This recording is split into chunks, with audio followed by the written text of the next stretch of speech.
तुम्ही पाहत आहात MCN न्यूज मराठी।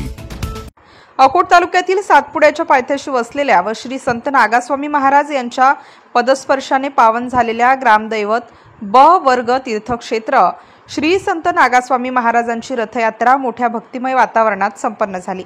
सकाळी 8 वाजता गावापासून सुमारे 1 किलोमीटर अंतरावरील महाराजांच्या बैठकस्थानी भजनी मंडळ दिंड्यांच्या सहवासात पालखी नेण्यात आली। त्यानंतर पालखी मंदिरात परत आल्यानंतर 11:30 वाजता म्हणजे 11:30 वाजता दहीहंडी फोडण्यात आली।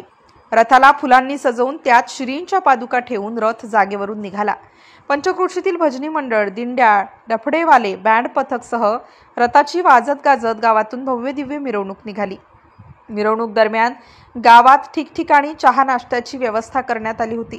सर्व भाविकांना दुपारी 2 वाजतापासून मंदिरात महाप्रसाद वाटप करण्यात आला। यात्रेदरम्यान अकोट ग्रामीण पोलीस स्टेशनचे ठाणेदार किशोर जुनघरे यांच्या मार्गदर्शनात पोलिसांचा चोख बंदोबस्त ठेवण्यात आला होता। MCN न्यूज मराठीसाठी देवानंद खिरकर, अकोट ग्रामीण।